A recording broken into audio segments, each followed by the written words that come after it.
This podcast is part of the Gonna Geek Network. The opinions expressed may not reflect those of other podcasts or affiliates of this show or Gonna Geek. Check out other geeky podcasts at gonnageek.com. And get ready because geekiness commences in 3, 2, 1. Did you see how much feedback we got and all that stuff from Google Plus? From the Google? Yeah. It's a ridiculous amount of feedback. I think I checked in one time we had like 30 notifications or something. Something dumb. Yeah, it's been pretty ridiculous. I agree. It's good. I'm finding ways to... You're snowballing it. It's snowballed. We're snowballing. You and I are snowballing back and forth. Wow. Is that true? Can we pretend that sentence was never spoken by you? Which sentence? The one about us snowballing back and forth. You and I are snowballing back and forth. I don't think that means what you think it means. What does it mean?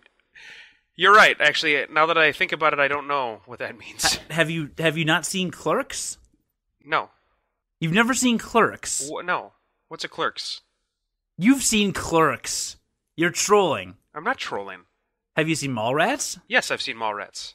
That kid is on the fucking escalator again. Didn't they talk about snowballing in Mallrats? Those movies were not... They did not leave an impression on me.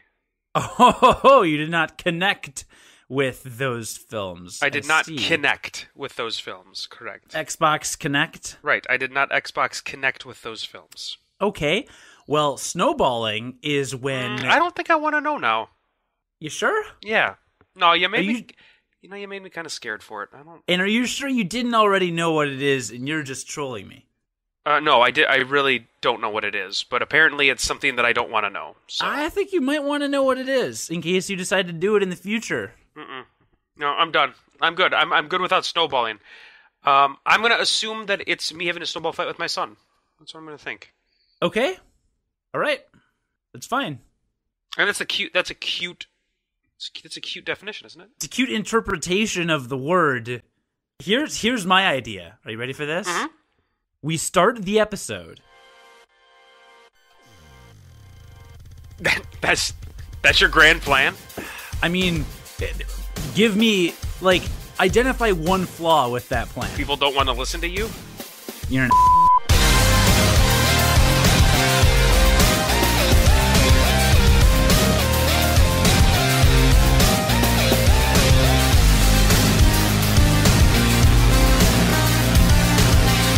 Testing 1, 2, 3. We're live. We're live, John. Great. Hey, we're on the air. We're live. We're live on the We've air. always been on the air.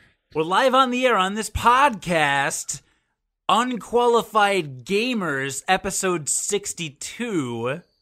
Is that what we're at? Oh, God. I don't know. That's a lot of episodes. I say that every week, don't I? You do, and then you fail to... if you don't know the number, how are you supposed to save the file to send to me with the number so I know what I'm doing when I edit? I just kind of ballpark it. Okay, so anyways, isn't a word. Listener, I'm Cody, and this is John, and this is a podcast about video games where we don't talk about anything else because we're not qualified to do that. Isn't that the premise? No, that's how this goes. Is that the premise? Is that we're gamers, but we're unqualified to talk about anything else? Correct. Okay, great. That's our premise now. New premise, everybody. Hold on to your hats. Oh, God, it's going to be a long night. It is going to be a really long night. What? What were you going to say? You make my life hard. That's what I was going to say. You make my life hard. That's what I'm here for. Yeah. So over the weekend, before we talk about video games, I have to say, guess whom we are more popular than on Google+. Wild guess. Jesus. Okay, I don't know if Jesus is on Google+. I would presume so, but I haven't checked Jesus specifically, so I can't speak to that. At this point, Google either owns Jesus or they have a plan to acquire him. Or maybe Jesus founded Google. Mm-mm. No? That's not the way this works. No, that's ludicrous, right? Yeah. Okay. Ludicrous also did not found Google. Well, okay. So, no. Good guess. So, hey, on Google Plus, we have more followers now than Kings of Leon. That's a rock band. The rock band Kings of Leon? Yeah, the rock band. Yeah, not the actual kings of Leon. So if you are a monarchy of the civilization of Leon, what is Leon exactly? A character in Resident Evil 4? Okay, so if you listener are a monarch from Resident Evil 4, then please do not take offense. We are not referring to you. We are referring to the rock band Kings of Leon. We are now more popular than them on Google+. So, listener, if you're not on the Google+ bandwagon, you should get on that, yo, because we're like way pops on there. You dig? Way pops. Yeah, way pops. And, John, do you realize you're going to have to learn all of this slang when your kid gets older? Way pops? Way pops.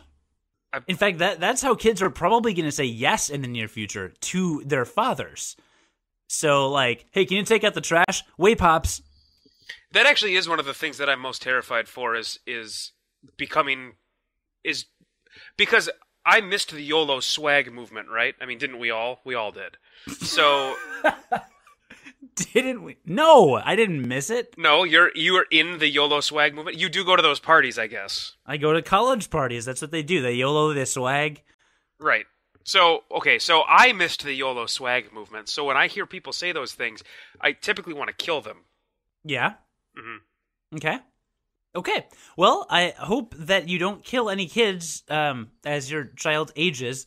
And listener, the reason I bring up Google Plus is because every weekend we ask what you've been playing over the weekend or what you're planning on playing over the weekend. And then John and I pretend that we've ever heard of anything that you talk about. And then we talk about ourselves because we're really just fan servicing you at the start of the episode and don't actually care. Just kidding, guys. Right? Help me here, John. No, I think you've dug it pretty deep. Okay, good.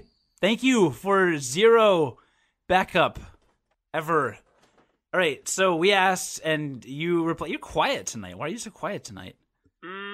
Well, you've been kind of carrying this conversation because I can't fucking shut you up, so... Okay, good. That's what I like to hear. Hold on, I'm just marking down that you swore again because you can't keep this podcast clean for the kids, which is fine. So we asked you what you're playing this weekend. Pocket says, I have Donkey Kong Tropical Freeze, Wonderful 101, Mario and Luigi's Dream Team. I need to put a dent in. It's a lot of Nintendo action. It is. John, have you heard much about DKTF? Down to... Donkey Kong Tropical Freeze. Oh, yeah, I was thinking something way different. Yep. I've heard it's very good. I've heard it's like a super solid platformer. Really? Mm-hmm.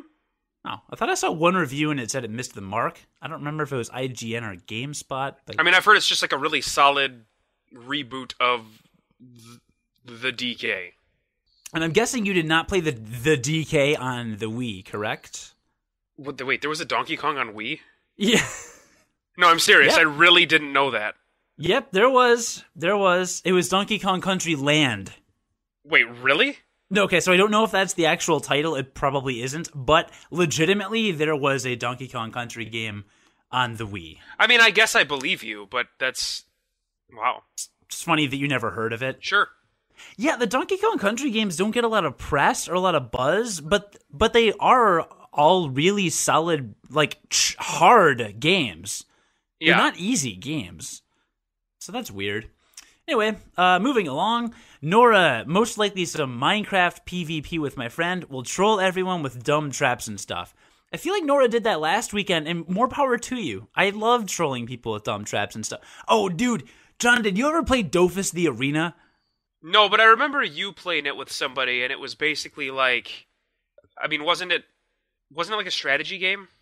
It was a... Yeah, it was like Worms 2 meets Final Fantasy Tactics. So, very simple games. Okay, that can't be right. No, well, it kind of... Well, okay, so it was like Worms 2... But on a grid where you moved characters per turn, like you could move a certain number of squares per turn and then do certain attacks per turn, okay. Like up 4 different ones. But you only had like 2 or 3 characters in your party. Anyway, it was called Dofus Arena, but my friend and I, Will, and I called it Dofus the Arena all the time, and I don't remember why. And long story short, we played it. This was oh God, how long ago were we in college? So this was like 2006 or 2007 when it came out. I know it's owned by Square-Enix now. I don't know if it was back then, but it was really big in America and France.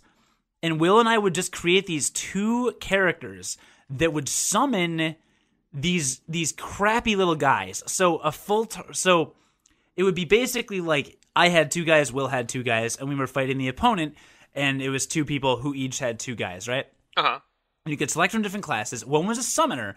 And, like a lot of classes, it'd be like a fighter. If you went up to the opponent and you attacked him, it did like 40 damage. It's a lot. Okay. Well, we played as summoner characters, so we had 4 summoners. And for a turn, for one of their actions, a summoner could summon these 2 little, just garbage characters. I don't know if they were called they were like rabbis from Secret of Mana. And they were just the worst. They had like 2 hit points, and they would do like 1 or 2 damage when they attacked.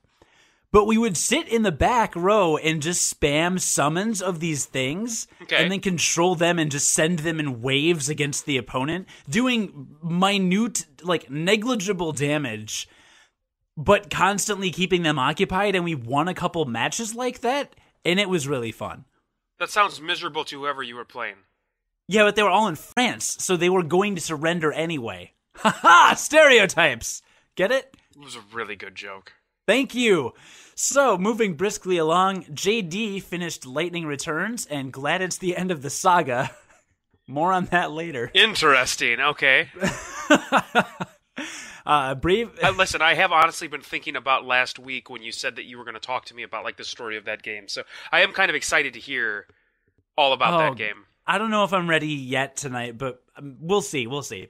Anyway, JD was also playing Bravely Default. Was a great game up until a certain point, and then there's a frowny face.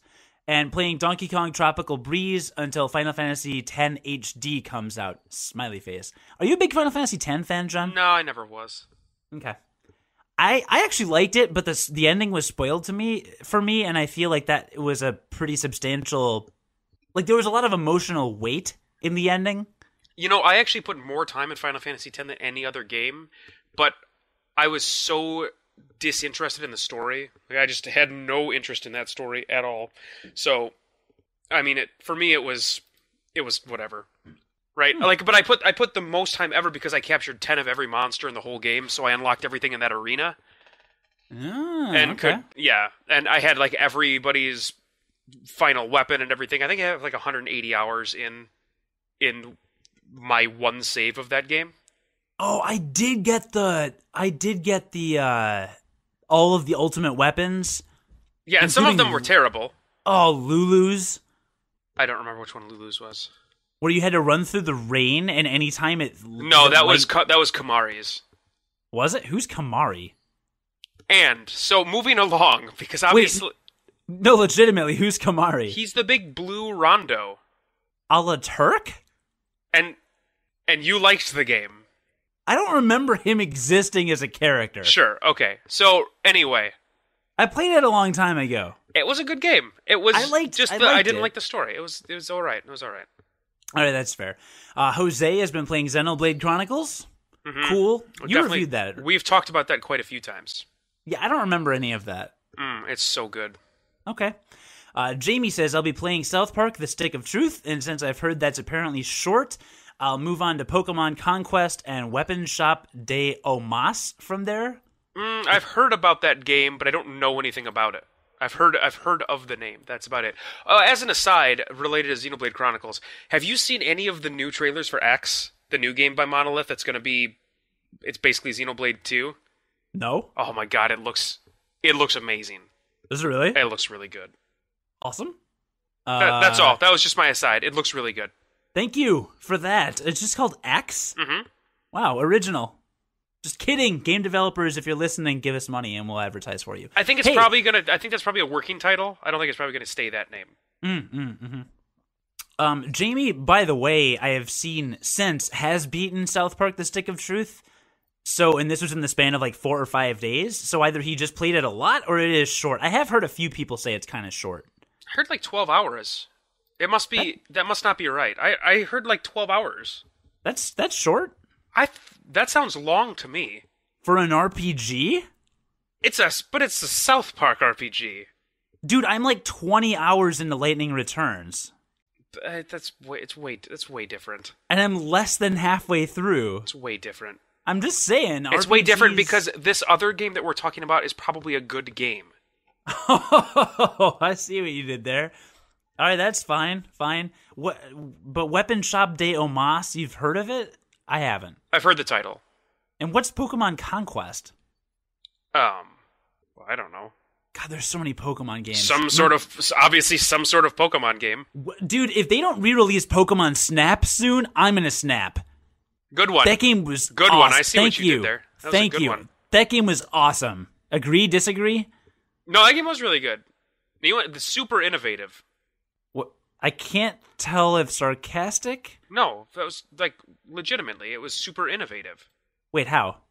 How many other photojournalism games were there out there? I don't. There were only 3 other ones at the time.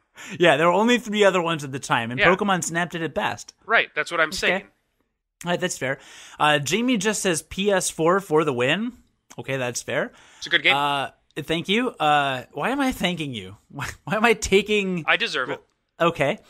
Bailey says, Borderlands 2, Dust 514, Gran Turismo 6, GTA 5 should keep me busy. Yeah, that's true. What is Dust 514? I've got a good friend that plays Dust 514. And actually you know him. It's Nick. It's the first-person shooter that's made by the same company that made EVE Online. And there are things that happened in the first-person shooter that like coordinate with the game, with EVE Online. Okay. Yep. Then Okay. So man, you know a lot about video games. Yeah, I follow video games pretty close. It's a thing I do. Yeah, well, apparently you don't follow adverbs very closely. See what I did there? No. Also, Gran Turismo 6? How many are there? There are 6. That's too many. And Christopher left a comment, which is a conversation. You made that sound really ominous when you started. Did I? You really did. You had me worried. No. Chris left a comment that he hates John and wants him to never be on the podcast again. He wants Ryan back. That sounds like something he'd say. No, that sounds made up. Actually, that sounds like something you'd say. I would never. Oh, God. No. Ryan, that was so many. Did you ever listen to that podcast? I'm avoiding it. Okay. I'm terrified. Listener, if you want nightmares, go back to episode 60, wherein Ryan guest hosted. It's a barrel of laughs. So Christopher wrote a conversation between himself and a body part of his. Which one? Like, it starts out as question mark, and then is revealed in the dialogue. Wow. So it's a short story? No, it's a dialogue. I've done this before. He's helping me practice my improvisational muscles. You knew this. Yeah, well, you took those classes. Then you know how good I am at it, right? You're really good. I'm going to take about a 20-minute break here while you prep and do your whole thing. No, okay, I just pooped my pants. But now it's improvisational and scripted at the same time, so I have no preparation to prepare. Okay? Are we clear? Sure. Okay. So, clear as mud, right? Uh-huh. So Chris's voice will be portrayed by a deep, manly voice, and then the body part, I will surprise you with a new voice I've never done before. Okay, I'm ready for it. I've been ready. Okay, here is what Chris was playing this weekend as represented by a conversation that he posted. All right, which body part is talking to me this weekend? Me! Where on my body are you? Look down, silly! I'm talking to my left foot. Yep. Let me guess. No video games this weekend? Actually, you did play a video game. Oh yeah, I beat the story mode of Super Smash Bros. Brawl. Actually, now that I think about it, that happened on Friday, so technically... Period. Shut up, Foot. Okay, sad face. And scene. Are you bowing? You should bow. I am. Yeah, don't. It was really bad. How would you have done it differently? I wouldn't have done it at all. Yeah, why? And it would have been better. Is it because you've never taken an improv class? Yeah, that's what it is. I don't have faith in my improvisation abilities. So what you're saying is I'm better than you at improvising. You can certainly you can make attempts at improvisation. That is something you can do. Sure. No, you did that. Thank you. Okay. Well, now that we've put the spotlight on you, listener, now that we've let you feel welcome and demonstrated that I know nothing about any video games, basically. Actually, I did know that Donkey Kong Country, there was a Wii game. So I guess that's one thing I knew that you didn't. Yeah, I can't believe I didn't know that, but I guess that shows you just how much... That shows you either, one, just how much I was paying attention to things coming out for the Wii at the time, or two, the amount of press that game got. Which is more... I think that's more likely that there was just not a lot of press with that game. Yeah, I feel like there's never a... there was some press with this one because Cranky Kong took over Nintendo's Twitter account. That is one of the stupidest things I've ever heard. I retweeted some of his stuff. It was pretty funny. Yeah? He was like, is that your story? Yes, he was like, am I doing the Twitter right? And then he would like post some stupid picture. Uh-huh. It's very funny. Yeah, that sounds great. So, it got a lot of retweets. It was a good viral marketing campaign. Uh-huh, yeah. It works to a degree. Sure, it sure did. Well, maybe once you get more than 8 Twitter followers, you'll know how it feels. Ouch, you cut me so deep. Yeah. I bet your clout score is a lot smaller than mine. I have so much more clout than you. You sound so ridiculous when you talk sometimes. It's pretty good. Yeah, well, that's only because my clout is so big. You got a giant clout. You're intimidated by my clout, I can tell. You're compensating. I can see it in your eyes. Is that a song? Nope. I can see it. That's not a song. That's part of a song. I can see it. It probably is. At some point, there was probably a song made with that string of words put together. Wait, no, it's part of My Way or the Highway by Limp Bizkit. I can see it in your eye. No, that's not right either. It's I can see it when you... Anyway, what did you do this weekend? What did I do this weekend? I took care of a baby. That was something I did. God, we all know you have a baby. God, is that all you're going to talk about? Yeah, and that was, that was basically all I did over the weekend. We had some company. Casey's mom, my wife's mother, brought over a ton of food, like a ridiculous amount of food. So that was pretty good. And I worked, so that like I had to. Then okay, that's what happened. It was a freaking blur. I had to go back to work, which I had taken 2 weeks off for the baby. Paternity leave. Sure, we'll call it that. I didn't actually have to take anything special. I just took vacation, but like yes, it was my paternity leave. And so I did that obviously to hang out with Max and hang out with my wife and take care of them as much as I could while I had some time off and learn how to take care of a baby. And I had to go back to work, and man, like I love my job, I really do. But going back to work and leaving them at home was really not easy. It was not easy at all. I did not want to go back to work. So that was kind of no fun.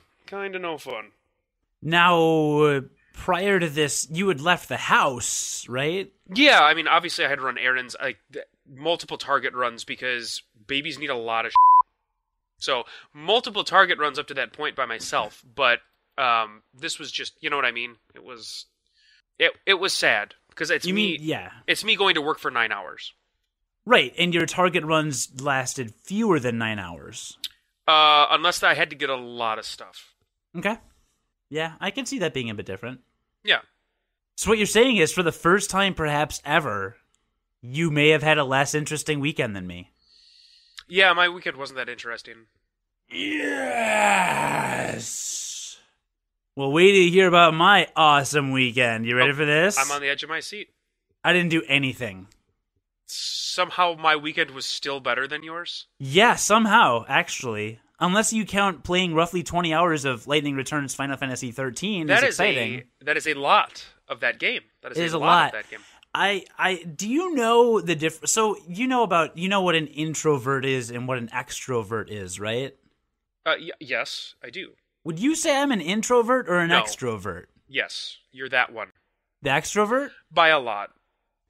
Or you put on a fantastic show. Well, here's the thing. I've talked to several people about this in the last week, and apparently being an introvert and being an extrovert have nothing to do... Well, there are certain behaviors that introverts and extroverts display that are characteristic of being an introvert or extrovert, but supposedly, by somebody's definition, being an introvert and being an extrovert actually just defines where you get your energy from.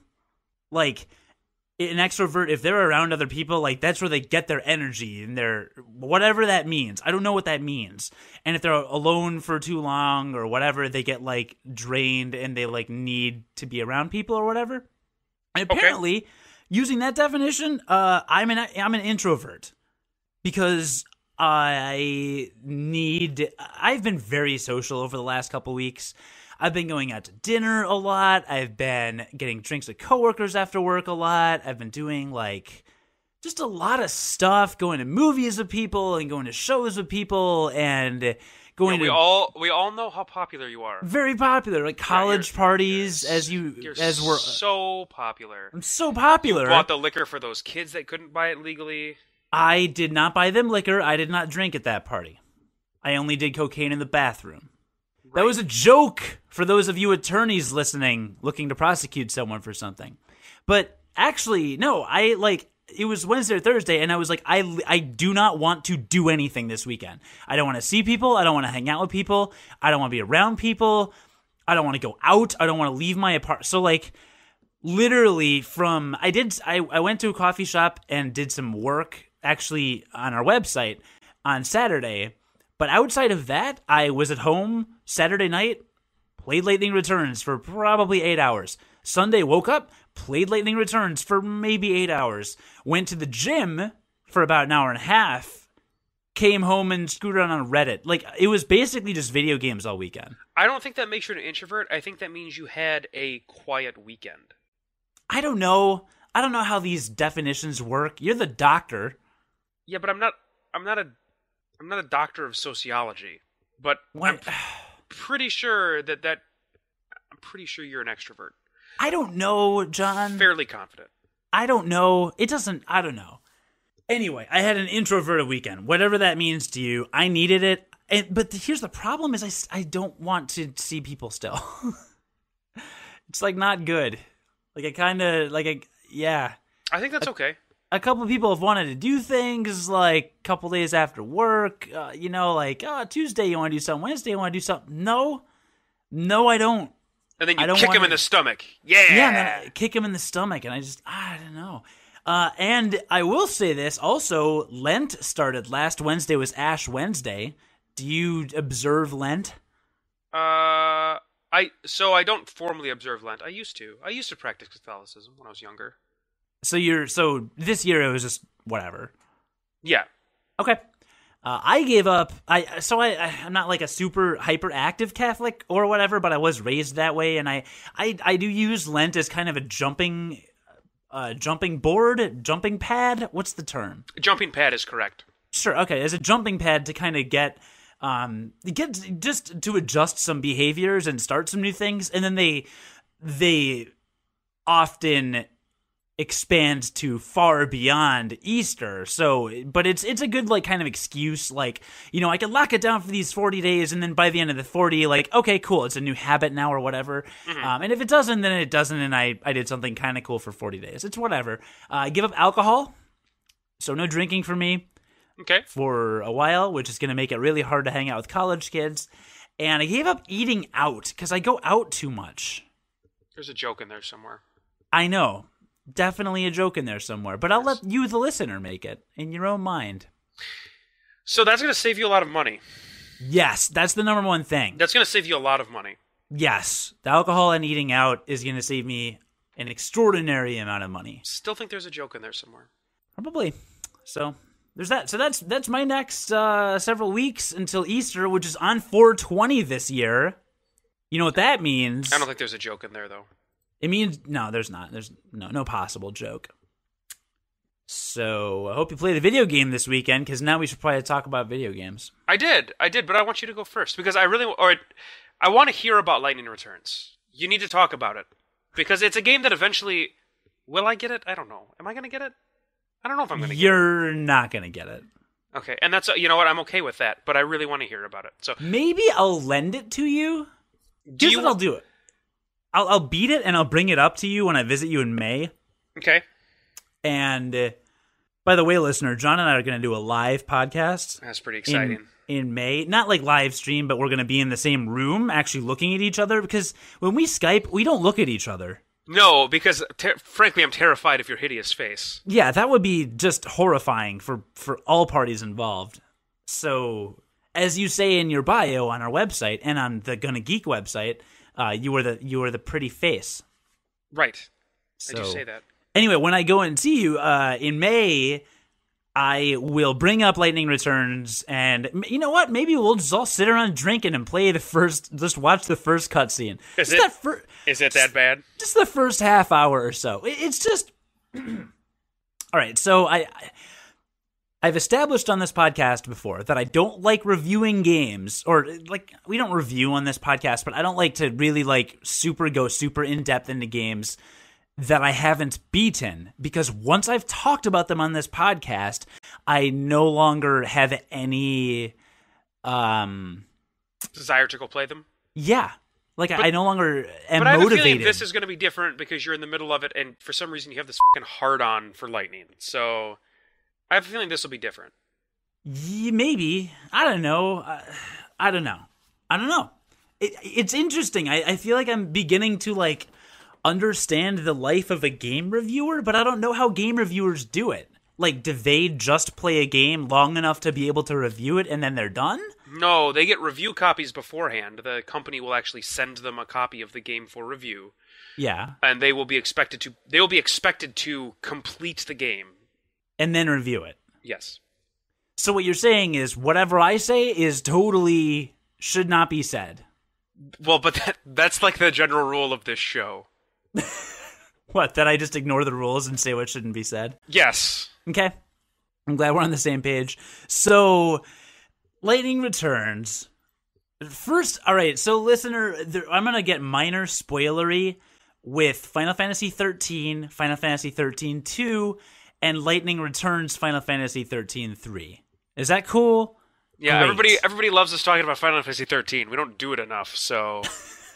I only spent the first 10 episodes of the podcast doing it, and to be fair, those episodes aren't even migrated to our website yet, so most of our newer listeners probably are not used to us talking about it. Okay. I'm just saying. So, in a nutshell, Final Fantasy XIII, storyline. There is an artificial world called Cocoon. All the humans live on it. That world lives kind of in the sky, just hovering above a gigantic planet called Grand Pulse. Cocoon there's a lot of complicated reasons Cocoon exists, but anyway, basically humans used to live on Grand Pulse, built this Cocoon planet, and live up there. You are lightning. No, it's got by the way, it's Grand Pulse without the D because it has to be stupid and different. Right, Grand Pulse. Yeah. So, long story short, the 6 characters that you have all become branded as l'Cie, which are basically you get a curse on you, and you have to fulfill a task or do a certain thing in order to have that curse lifted, or you become a Seath? Is that right? You become a monster. Sure. So basically, you get this curse, you got to do something or you turn into a monster. It's already sounding so dumb. I'm sorry, it's just you talking about it and saying these words. It just sounds so dumb. You played it and liked it. I did. I liked it, but I liked the themes more than I liked the dumb vocabulary and vernacular that they created. Yeah. Okay. The themes of fate and choice are interesting. That is an interesting theme of the game. This bullshit coating of garbage that they put on it, that is not the interesting part of the game. It's true. So... But please, continue about your Fal'Cie and Seath and l'Cie. The l'Cie. So as John mentioned, fate versus choice, your mission as l'Cie is to... What is your mission? To destroy Cocoon? I think it's to destroy Cocoon. Oh, it's to bring about Ragnarok, and which is what, apocalypse? You're supposed to destroy Cocoon, which would kill the human race basically, and your characters are all like, no, we're not going to do that. So they go down to Grand Pulse. I don't even remember why or how. No, it's an airship, so that's how, but I don't remember why. And then they wander around a whole bunch, and then I don't know what happens really at the end of the game, because you arbitrarily fight some boss who's a Fal'Cie, and it's very complicated. But long story short, you save Cocoon because two of your party members turn into crystals and kind of catch Cocoon as it's falling. So there's a giant crystal pillar holding up Cocoon in the sky, suspending it there, and then humans live on Grand Pulse again, and everyone's happy, and... End of game one. And end of game one. Great. Cool. There's also a subplot with Lightning's little sister, Sarah, who is... Oh, if you... God, this is so convoluted. And dumb. It's convoluted and dumb.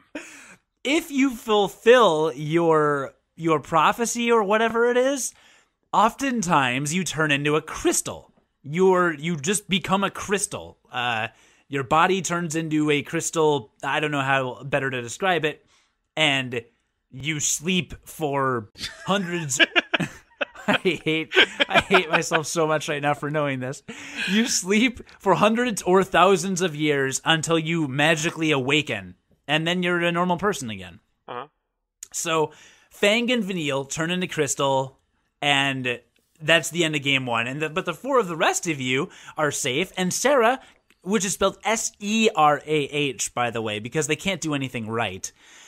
Sarah becomes a human again. So throughout the whole game, Sarah's a crystal, and then at the very end, she's suddenly not. And it's like, great, cool. All right, it's the four of us and Sarah, and it's very happy because the two people that turned into a crystal were outsiders anyway. They have their own thing. So, we don't miss them too much. Or we do, but, they're destined to be together. It's fine. Great. Lightning Returns Final Fantasy XIII 3 is... Okay, I skipped one. So then Final Fantasy XIII 2. And there's a reason I'm doing this, John, and it'll all make sense when we get to 3. Okay. Final Fantasy XIII... That's good, because we have talked about these games so many times. So that's good that you're recapping it, because it leads into something important. So yeah, I'm waiting. Not talked to about it in over 2 years. You realize this came out 2 years ago, right? That's when we covered it in the podcast. All right. I'm just saying, it's been a while. Right. So for those listeners who haven't been with us for 2 full years, so Final Fantasy XIII 2, you play as Sarah. Suddenly, for no reason, it picks up right at the end of Final Fantasy XIII. Cool, the 5 of you are hanging out, you just saved the world, great. Lightning falls into some time rift and ends up at the end of time or some parallel dimension, locked into an infinite battle with some guy named Caius. Yeah, that's his name. Who is some immortal that just battles her over and over, and he's trying to destroy existence or something. I don't really know. Sarah, wakes up from a dream and realizes this is all happening, and then some other time traveler named Noel, who is essentially Sora from Kingdom Hearts. So Sora from Kingdom Hearts basically pairs up with Sarah, and they have to travel through time to various points to collect something to help them save the world. They collect shards. They collect shards. Do you remember why? The shards help resolve the paradoxes. Right, there's time paradoxes caused by Caius and subplot with this woman named Yule, Yuel. Not like Yuletide, because the E and the L are swapped. But Yule and Noel / Sora have this relationship. It's weird. You go through time, you collect shards, and then you get to the end of the game, and you have a final battle with Caius in some other dimension. Then you go to another dimension and fight him again, because there's like 18 forms. And then you finally get to the end, and you're in the future, and there's supposed to be a big catastrophe. The crystal pillar is supposed to crack, and Cocoon is supposed to fall on the Grand Pulse, basically killing everybody in the universe. So that sucks. So you're supposed to stop that catastrophe. Well, you get to the future, and you kill Caius, which creates another time paradox, apparently, and Sarah dies. I don't remember why. You don't know. Literally, the end of that game is Sarah just dies from a big black cloud that comes in. Yeah. And it's dumb. Yeah. So at the start of this game, the first scene is, so you're playing as Lightning, obviously, and you are in a giant clock tower, and you're fighting, or you're in a big cathedral reception hall, banquet hall, and you fight Snow. Snow is one of the main characters from the first game, and he makes several appearances in the second game. He was Sarah's fiance. So this is Lightning's, like, brother-in-law to be. And she's fighting Snow, and then gets teleported to a platform kind of hanging in the middle of the sky. Think the end of time from Chrono Trigger. And Hope is there as a child. So Hope is a child in the first game, and then in the second game, he's an adult for most of the game. And then in this game, which takes place in the far future, he's a kid again. And it turns out that Lightning is now the savior, and everyone calls her savior. They call her savior. They call her savior because she was chosen by God, whose name is Beelzebub or Balthazar or... I think it's Balthazar. No, it's not. It's Bunavelza. I'm not making this up. Bunavelza is God, and God... So at the end of Final Fantasy XIII, too, in the midst of the whole Sarah dying thing, Lightning just goes to sleep and becomes a crystal. So in this game, you're on this arc, and what the hell is his name? Hope explains to you that Bunavelza, the god, Is it really Bunavelza? We didn't make this up. It's Bunavelza, I'm serious. So Bunavelza, the god, woke up Lightning from her 500-year crystal sleep because chaos matter has consumed the world. Okay, not done. Wait a minute. Wait, say it one more time? Chaos matter. Chaos. Okay. Or the chaos. They call it the chaos. I'm going to call it chaos. Well, that's now. good. We have to use colloquial terms. I mean, right. So the chaos has swallowed literally almost all of existence. All of existence. So that in all of existence, there are 4 areas left in civilization. Okay. There's 2 cities, and then a wildlands, and then a desert. Which are, of course, just suspended in the air because they're not connected to each other, insofar as I can tell. And everything around them is void. It's just the chaos. So it's the end of the world, and you have 8 days to save as many souls as you can. Because, so what's going to happen is in 8 days, the chaos is going to finish swallowing all of existence, and Bunavelza is going to I'm sorry. Look, I'm not doing that like sarcastically. Like that. It is a legitimate response. It is a legitimate response to that name when you say it. We are nothing if not authentic on this podcast. Bunavelza is going to reboot reality and existence. I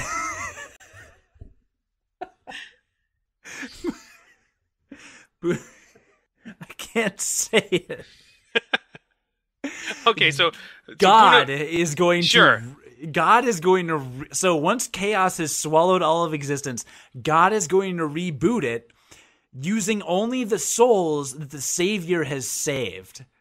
So in order to populate humanity as an existence, you have to go around completing various tasks to save people's souls, which will then allow them to pass on to the next world.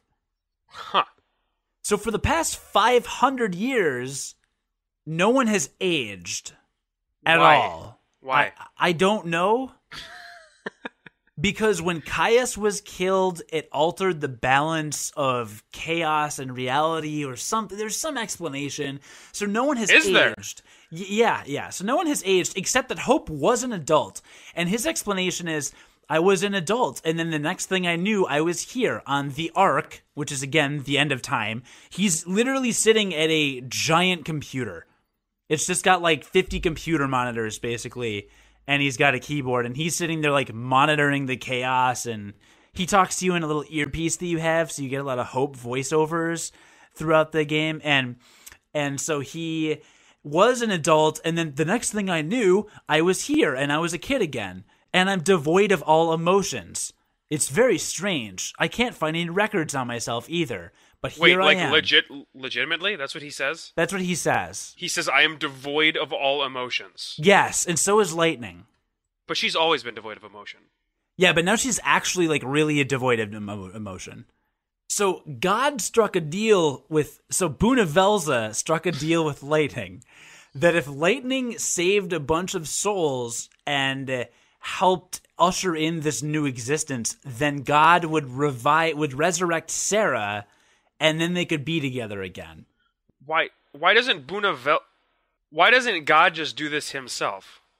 Because you're the Savior. Oh my God, this is so bad. All right. No, I'm on board. I'm following you. I smell what you're stepping in here. The reason I wanted to outline the storylines to Final Fantasy XIII and Final Fantasy XIII-2 before I got to Lightning Returns is, in Lightning Returns, everything is dead, but at the same time, everyone alive is immortal. So it just feels like you run into Snow, and it's like, oh, 500 years have gone by, and Snow is still around, and Vanille is still around, and Hope is still around as a kid again, and I am, like, there are no consequences in this entire universe. Sweet. This sounds like the place to be then. Like, from the first game, it's like a very real, like, 6 people with dynamic points of view, choice versus fate, and they're fighting some villain, which was poorly written. Okay, and then they save Cocoon. I get that. 13-2, like a weird alternate dimension, and then time travel, and it's like, yeah, okay. no, 13-2, it had already started to fall off the rails then, but this just sounds ridiculous. It is, John, like, I was an hour or two into it, and just watching the cutscenes, I was like, this is the most outrageous story I have ever seen in a video game. It's just, it is oh God, I'm gonna bring this game. And I want you to watch just the first, like, hour of it, just to share with you how insane it is. Because the way it's set up is so, like, it's insane. It's ludicrous. It's so dumb. You are playing as Jesus. You are saving souls so that God may reboot existence. And, yeah, it's really over the top. Okay, all right. It's really over the top. Now, in terms of gameplay, the battle system I'm getting more used to, so I'll talk about the battle system next time, once I get a little bit more used to it. But I can say that the game is structured such that there is a kind of a main quest in each of the 4 realms. So you start in one of the cities, and that's one of the realms, and there's a whole series of quests that you do to complete the main storyline in that area. So each of the 4 locations has their main thing. You have 8 days to do it. There is a timer, so the clock is ticking the entire time, kind of a la Majora's Mask, but I can't make a really good comparison because I've never played Majora's Mask. Oh, there's like a game timer, right? That's right. I did read about this. There's a game timer that, like, when the time runs out, the game is over, right? Mm-hmm. Yeah. It's on a 24-hour clock, and they explain that because days were always 26 hours, and clocks all had 13 hands. But once the chaos started taking over, we lost an hour. No one really knows why, so we lose 2 hours a day. So now we're on a 24-hour clock. All right, well, no, that makes sense, because 26 minus 2 hours of the day is 24. That math checks out. Right. So as you're moving around, there's a lot of time-sensitive things. Like there are some gates in the city that are only open late night hours. There are some that are locked during the day, some that are locked during the night. Sometimes a quest will say, like, you have to meet this character at noon the next day. So there's a lot of timing involved, and it's kind of interesting. I was just going to say that, that kind of sounds like it could make for some interesting, time mechanics. Yeah. The thing that I fear about games that do that, and I feared that about Majora's Mask too. I never actually played Majora's Mask, but one of the things that I feared about it was that it would find a way to get to a point where, like, you would have basically lost the game and would not be able to go back. And you wouldn't know it. Right. That's my exact fear as well. Now, Majora's Mask, you can go back in time. You can reset that clock. So that I get. This game has me really worried. Because there was a learning curve. Because I didn't understand the whole, I didn't know there were main quests in each area. I just thought there was, kind of one, and I was doing side quests. And, you don't know the pacing of the game until you've explored more of it. And now I'm worried I'm going to get to 70 or 80 hours and beat it and get a crappy ending and have missed, 2 main quests or something because I didn't know what to do. Because you didn't know. Yeah, so I don't know how well it's going to work out. I think a second playthrough would be a blast, but I don't know if I'm going to want to play it a second time. So that kind of sucks. But you've got each of these 4 areas, and the clock is always ticking, and when it gets to 6 a.m. every day, you're automatically teleported back to the Ark to feed Yggdrasil, because Yggdrasil has to be there, the Tree of Life. Right, wait, really? And, yeah, you feed it Aradia, and Aradia is Eradia. Aradia is the energy you get from saving souls. So you have to go back and feed it Aradia so that Bunavelza has more time. So that Bunavelza has more time to... What have they done? What happened? And so the clock mechanic works. So anyway, you start with 8 days left. Now I'm at 4 days left, so I'm about halfway through, I think, the game. I thought you could extend the number of days if you got enough Aradia, but apparently not. But maybe, I don't know. But there were 8 days when I started. And then through the course of the game, lightning, you're able to equip different magic spells and different attacks and things. I'll get into the battle system more next time, but you can... So X, circle, square, and triangle, you can assign a different ability to each of those. You can equip a shield, a sword, armor, and then your garb is kind of the base stats for whichever of the 3 outfits you have. So you have 3 different outfits that you're wearing, and you switch between those in battle. But they're all very cosmetically different. And lightning is really hot. So it's a distracting game. Yep, you definitely haven't got me sold here. So, at least, all Final Fantasy games have had their made-up stuff, right? I mean, Final Fantasy VI had espers, which is not a real word, but it sounds, at least, it's reserved. It's close. Right. Right? Materia from Final Fantasy VII? Yeah, and that to me is a little reserved, too. There was Magitech in Final Fantasy VI, and that is just basically a compound word of magic and technology, and that's kind of a cool idea. It's very steampunk, right? Like that, and also pretty reserved. But Bunavelza and Aradia and I don't Falsi and Lassie and Seath, and there's apostrophes everywhere, and I don't know, man. I don't know. Final Fantasy XV is going to have to be something special. I just don't know. I don't know either. But I mean, I'm 20-ish hours into it. At one point, I was questioning, am I having fun? I think I am. I'm having fun. Well, now I'm definitely having fun. But there was a bit of a curve, and there's a lot to get used to. It's a complicated game. The gameplay is complicated. The storyline sure as hell is complicated. I saved somebody's soul the other day, and I was like, it's weird. It's a weird game. I like it so far, though. But I just wanted to talk about how batshit crazy the storyline is. The story sounds insane. You play as Jesus. Yeah, no, I kind of can't wait to kind of watch the first part of it. Yeah. So that's the storyline of Lightning Returns. Good. I kind of can't wait. Yeah, and there's other stuff going on in it as well. Obviously that I didn't touch on. I just glazed over everything. But when I started the game, I legitimately thought, what does any of this have to do with Final Fantasy XIII or Final Fantasy XIII-2?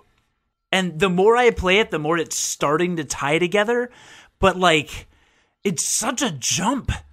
Because, like, in Final Fantasy XIII, you're playing as 6 relatively mortal human beings with, like, goals and aspirations and purpose. And then 13-2, you're, like, time traveling on a whimsy trying to save Lightning from an eternal battle. And then you win the eternal battle. And then Apocalypse happens. And now you're helping God reboot humanity. It's like, what? Like, that escalated quickly. You know what I mean? Yeah. So it just went from Dragon Ball to Dragon Ball GT. I've never watched GT. But regardless, it sounds dumb. It sounds dumb. And you're right. I actually don't think it doesn't sound at all appealing to me. Like, you have not sold me. So I don't think I'm gonna get it. Well, once I get to the gameplay, maybe it might. Yeah, maybe. And I have definitely been bigger on gameplay recently than I have been on story, like in terms of games, just in general.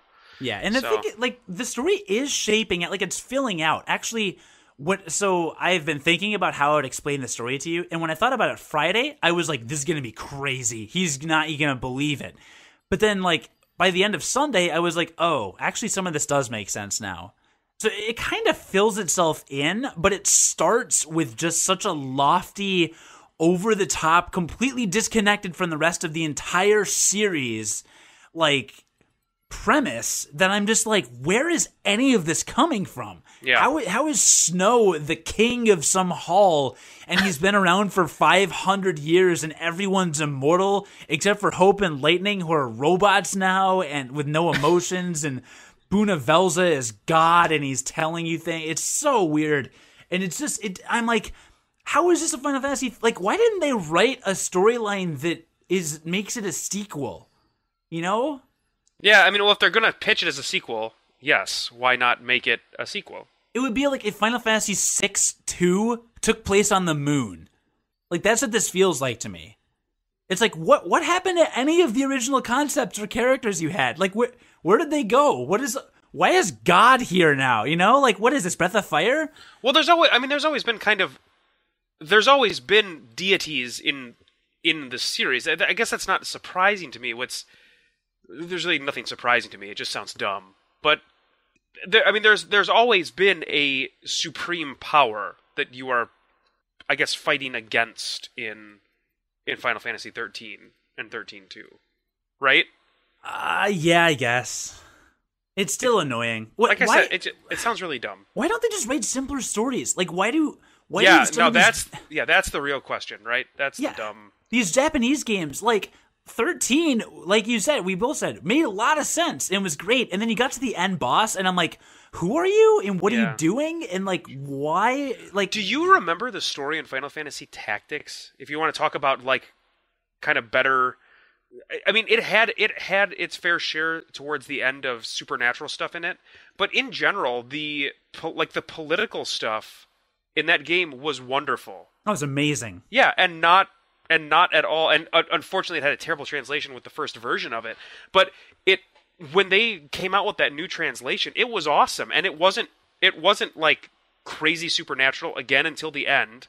It was totally great, and it was like one of the best stories they've ever written. I think it's one of the best stories in any video game. Yeah, it was great. So I don't know. They have the potential either was there or it could still be there. It feels like they're trying to like one up themselves over and over again. Yeah, I don't know what they're doing. But for the most part, it's been a fun game. And for $3.99, I can buy a Lara Croft Tomb Raider costume for Lightning. Uh-huh. So that might happen. Yeah, no, you shouldn't do that though. Yeah, I'm not going to do that. Yeah, you shouldn't do that one though.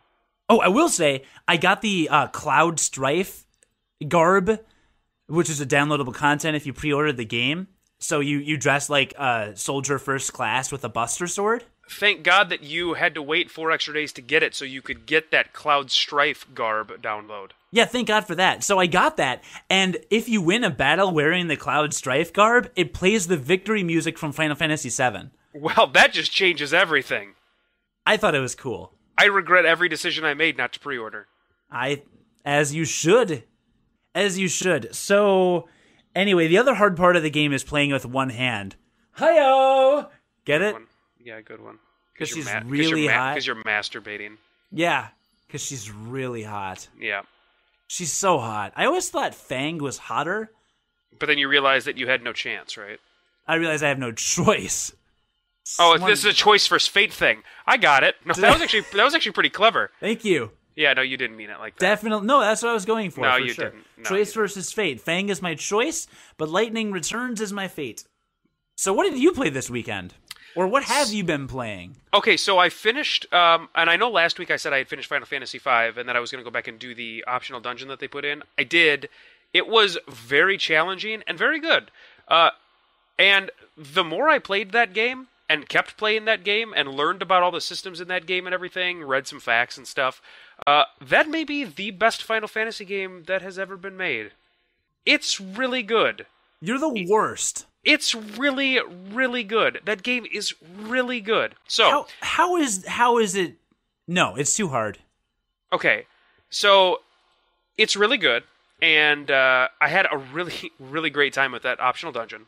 The final boss though is a little like they kind of the final boss in the game is fine, but then you get the final boss in the optional dungeon is a little cheap, right? They kind of just to make him hard, they make him pretty cheap. So I was a little disappointed in that, but overall the rest of that dungeon was great.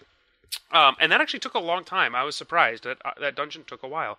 And it unlocks a new class the next time you play the game, but I'm not going to play the game again for a while. At least not until the summer when that charity thing happens that I talked about in a previous episode. So, finished that up, and then I bought Bravely Default Flying Face. You did? What? Oh wait, is that the name of the game? Flying Fairy. Bravely Default Flying Fairy. Okay. That's the Japanese name of the game. That's what I've always known it as. Flying Fairy? Flying Face. Oh, okay. Yeah, that's fair. I thought there was two versions. There's not two versions. In the American version, there's some weird subtitle, but it only happens at the splash screen at the start of it.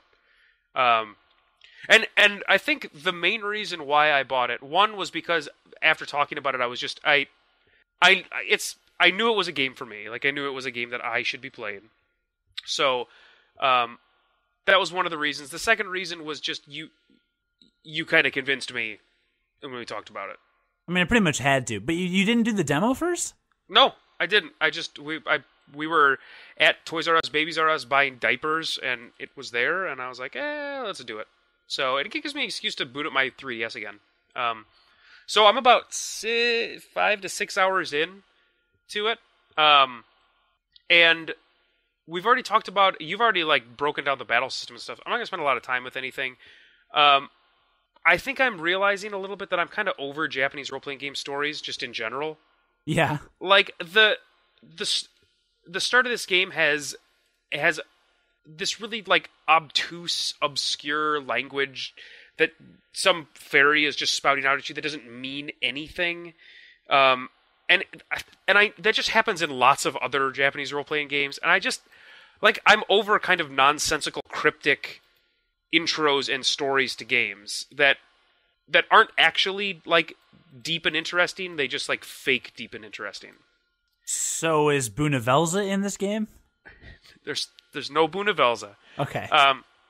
But the other reason why I wanted this game too was because I had just gotten done with Final Fantasy V. I loved the job system in 5.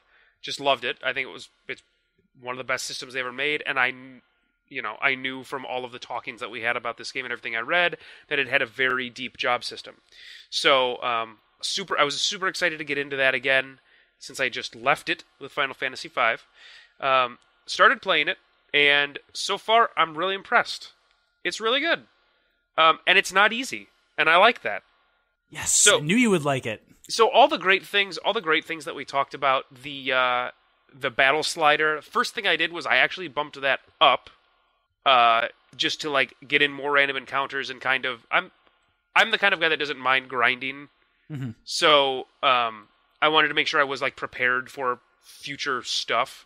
And so I bumped that up right away. And I like the way that they introduce classes in the game, which I don't know if this was apparent in the demo because, again, I didn't play it. But what you do is you kill the officers of this flying brigade that the enemy commands. And the officers are basically each a class. And so you kill them, and you get that class after you kill them. Okay. No, they didn't do that in the demo, but that's okay. Yeah, and so that's how you're unlocking classes, is basically beating bosses. And you can tell which class you're going to unlock by what boss you're fighting. So I've unlocked a handful of classes. I now have all 4 characters, and I have all of the class. I have got a class for each of them now. And they did some things that they just streamlined a bunch of stuff that I really like. Like, for instance, every character, no matter what class they are, can use every piece of equipment, but their stats are, like, the character classes are what affects the stat changes, like, depending on their equipment. So, for instance, a monk can use any weapon, but his attack will go down with anything but, like, fist weapons. Right. Rather than go up. Like, a black mage can use swords, that's fine, but it's not going to do basically anything for him. And it won't raise his magic stat, which rods will do. So, like, that is why you are incentivized to put rods on your black mages, that kind of thing. And so, like, there's no reason to get rid of equipment, and, like, there's a way more customization that way, because you could technically have, like, a battle mage if you wanted, because you could just base their equipment on that. And just change their class and abilities to whatever you wanted. Right. So I really like that.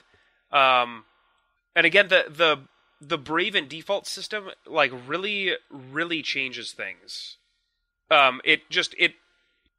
Because the enemies can do that. I think it's actually less interesting, the fact that you can do it, because there are quite a few of the harder battles I've gotten into where the strategy just ends up being, with the characters that do damage, default up until your maximum ability, and then just Brave. So you default, store up a bunch of action points, and then Brave all of your action points in one go for all of your characters and kill everything. And that, like, takes the minimal amount of damage. And then your characters that, like, are healers, for instance, that don't need to store up action points, they just sit there and heal if they need to throughout the battle. And those battles are less interesting. But when it comes to boss battles, like, that's kind of where it's been at so far. But yeah, so far the game is really good. Again, I'm only 6 hours in, so I'm not going to elaborate on it much more until I get more time into it. But it seems like the type of game that I'm going to be able to spend a lot of time with. And it's great for having a baby because it's on the 3DS, so it's very easy to close and just kind of pick up again for a couple of minutes and close again. The things that I do really like about it are all of those community hooks that they put in. Yeah, you do like those? They're really good. Like, the very first... So when I said... Last week I said that, like, at the beginning of the game I had heard that your, like, village gets destroyed. That actually is the opening action of the game. Okay. Like, that is what makes your character leave and go to the first village. So, after... You don't even have to do anything, and the king of the first village puts you in charge of the restoration effort of that village. So that's what opens up that, like, extra village for you to rebuild, and I think it's just a great little system, and it's something you can't actually spend real world money on. So that's kind of neat. Whereas there is another premium thing in the game that I don't understand, but does that involve sleep points?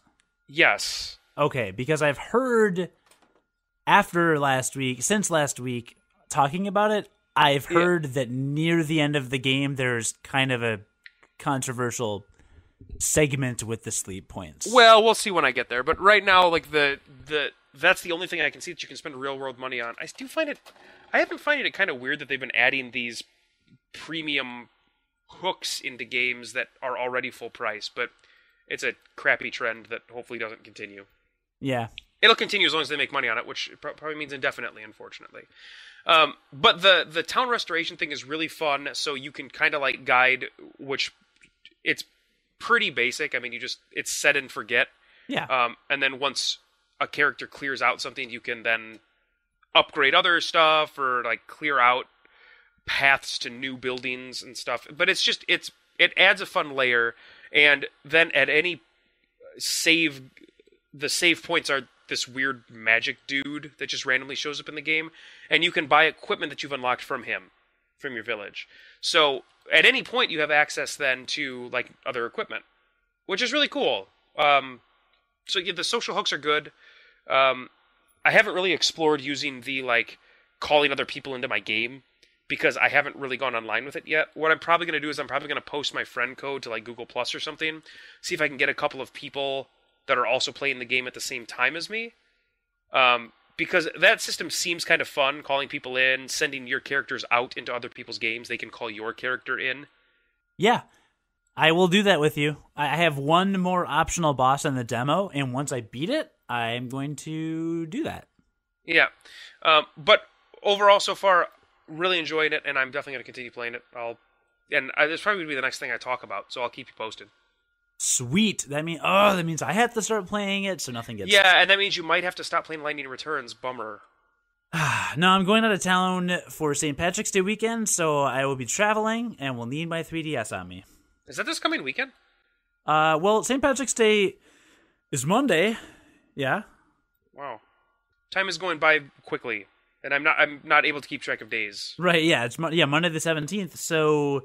I'm going to be out of town for St. Patrick's Day weekend. Going back to visit the family because, of course, my dad plays the bagpipes, and my nieces one of my nieces does Highland dancing, so very Scottish. Which, obviously, St. Patrick's Day is Irish, but no one cares on St. Patrick's Day. Any excuse to drink. Yeah, basically. So I'm going to do that. So I will be gone, which means long bus and or train and or car rides, which means lots of 3DS time. So you should play Bravely Default Flying Face. Yeah, because that's what it's called. It was kind of sad to take out Pokemon Y out of my 3DS, but I'm still a little scarred. Yeah, have you saved your game in Bravely Default?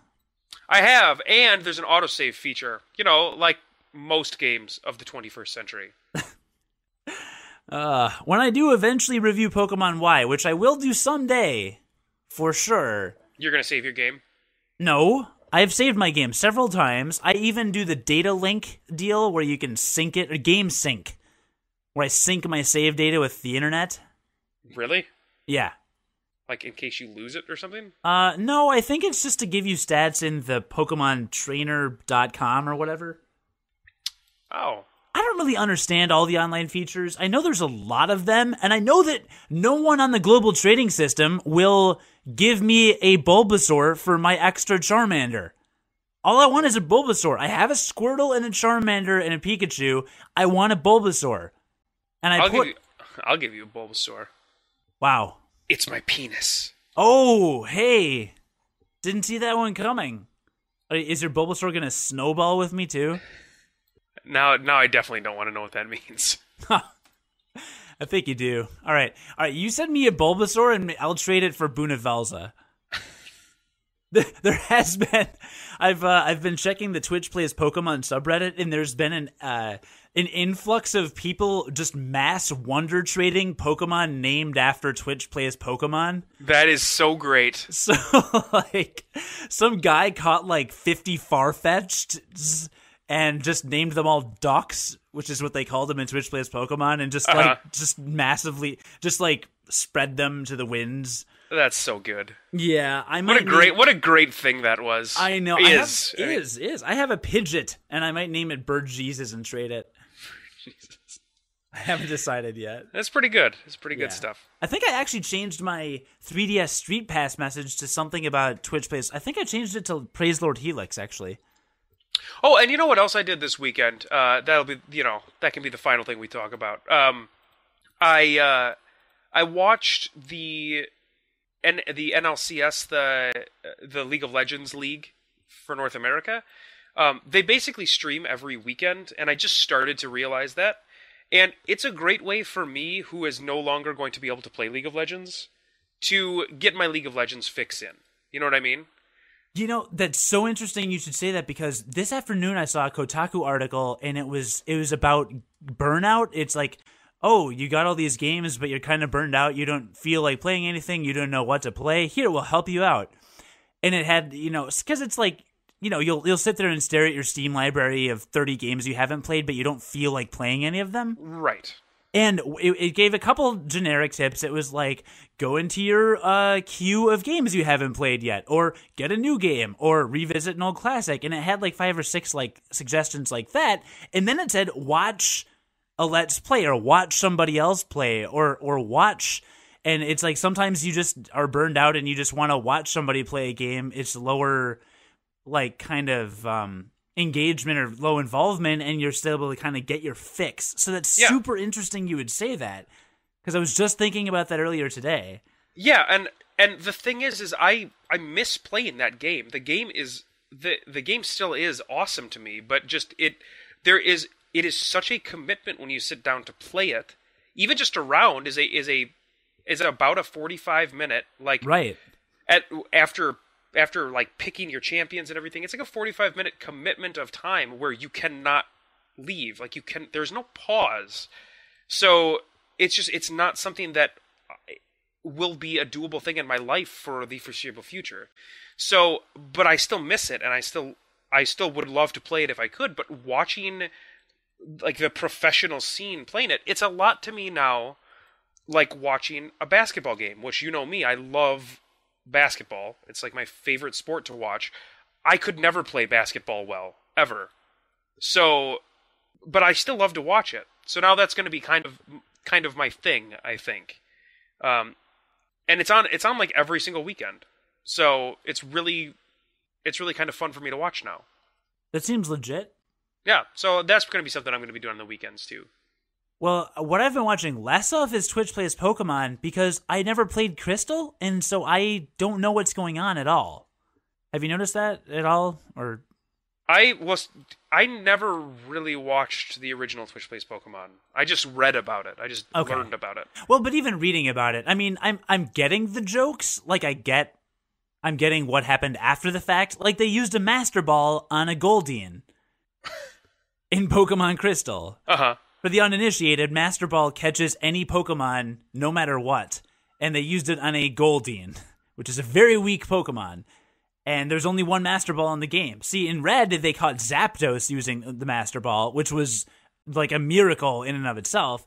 And yeah, so like that's funny because I get it, but some of this other stuff talks about like, oh, getting through this gym or getting past this character, and I'm like, I can't relate to it. And that sucks. It's sad. Yeah, I'm sad for you. The PBS Idea channel did a video on Twitch Plays Pokemon. Really? Yes, the PBS Idea channel is my favorite YouTube channel. That's pretty awesome. Yeah, it's a guy from, well, it's PBS people, and they talk about usually internet culture stuff, but from like a reflective point of view. Like, there's one now on Twitch Plays Pokemon, and does it like redeem your understanding of the human race, and it compares it to some kind of philosophy that maintains that humans will not accomplish anything without some sort of established order or something along those lines, and it draws all these parallels and talks about the anarchy versus democracy and stuff, and it's really interesting. But they've done ones on like, is bullet hell type of meditation? Like the crazy bullet hell games like Ikaruga, like is it a form of meditation? And he talks about like the state of mind that your mind goes in for meditation. And they've done episodes on Doctor Who being a religion and stuff like that. So a lot of it's very like nerd culture. There's one about Minecraft being the ultimate learning tool, the ultimate educational tool. So they do a lot of video game specific stuff and like a lot of sci-fi stuff. So I love that channel, and they're really well produced. And they did one on Twitch, and I was like, I'm done with the internet. I'm done. That's pretty good. You can't follow that. Yeah. And actually, on our YouTube channel, if you go to YouTube and find us, Unqualified Gamers on YouTube, I just made a playlist. It's a public playlist, And if you're interested, it's video game rock music remixes and live covers, things like that. Mm-hmm. And I'm just like building it in case somebody just wants to kind of rock out. And the reason I started building it is because if you search Bravely Default Battle on YouTube, there's a 17-minute video of a live like orchestra/rock band performance of the Bravely Default Battle music. The music in the game is awesome, by the way. Yeah, it's really good. Yeah. Yeah, it's really good. Yeah. You should go to YouTube and search Bravely Default Live, and it's like a live rock band and orchestra doing it, and it's awesome. I don't need to hear it for 17 minutes, but it's really good. Well, it's not just the battle theme. It's like a medley of the battle theme into the boss theme into some other theme I haven't heard. But there's like solos and stuff, and then like they modulate a few times. Like they keep it interesting. It's not repetitive. Okay. I've listened to it like 40 times. But that's on the playlist. So go check us out on YouTube and subscribe if you haven't already, because that'd be nice. But yeah, check out the playlist. I'm hoping to curate some more playlists too until I reach the point where I can start posting more videos, because we're going to start posting videos of stuff. We need to get some gameplay videos up on that. Sure, we have the technology. We do have the technology. So John and I will work on that sometime. March is going to be a pretty crazy month for me, but maybe in April. Sure. I don't know. So yeah, and you can find everything else that we do at unqualifiedgamers.com. Please submit us to Reddit, even though they're assholes and they won't let us share anything on there. I know nothing about Reddit, so I'm going to leave that up to you. Like I do most things, actually. Yes, leave it up to you, listener. Yeah. Reddit's fine, but submitting is so arbitrary. Sometimes they like show your post, and other times they're like, nope. Like I submitted the PBS Idea channel does Twitch Plays Pokemon to the Twitch Plays Pokemon subreddit. 0 upvotes because it just never showed up. Because Reddit just auto-filters everything you submit to it and is like, oh, this must be spam. Okay, thanks. Well, why are you spamming them? They're making another Batman game. You surprised? Big surprise. Yeah, but like they would never make a Halo game after Halo 4. Oh, that's true. That did finish the series completely. Finished it off. Finished it hard. Finished it in Bunavella's mouth so he could snowball it with Charizard.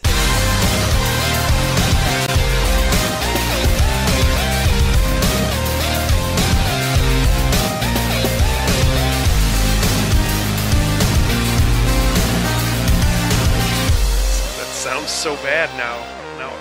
Let us never talk snowballing again. What if Charizard was a Fal'Cie? I got nothing.